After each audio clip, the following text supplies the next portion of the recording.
In today's video, I'm going to teach you how to change language on OneNote. Whether you're preparing notes in another language, tweaking spell check to match your writing, or switching the app's interface to something more comfortable, I'll walk you through the exact places to click and what each choice means.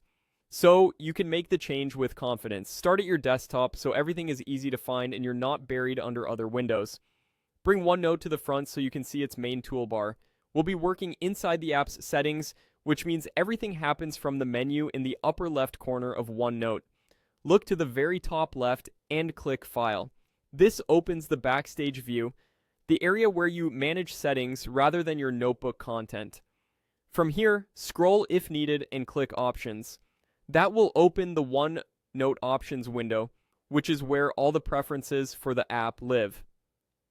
In the Options window, click Language.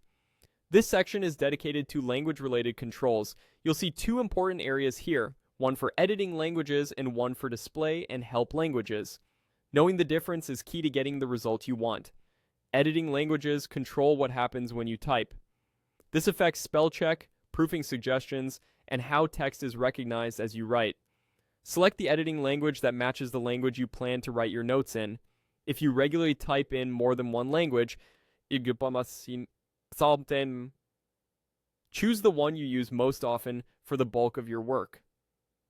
In most setups, available languages will be listed and clearly labeled, and you can pick the one that fits your needs right now.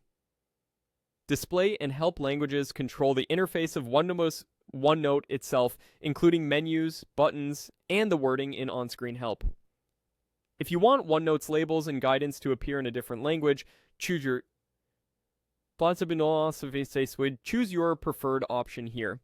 Keep in mind that changing the display language affects how everything looks, so pick the one you're most comfortable navigating daily. Occasionally, OneNote may indicate that a change will take effect after a restart, which is normal. When you're happy with your selections, click OK to apply the changes. OneNote will save your preferences, and you may see prompts indicating that some changes could require a brief restart of the app to fully update the interface. That's expected behavior. And that's it. You've set the editing language for accurate proofing and chosen display, and help languages for a more comfortable interface. If you ever want to switch back or try a different combination, return to the same language area in Options and adjust as needed.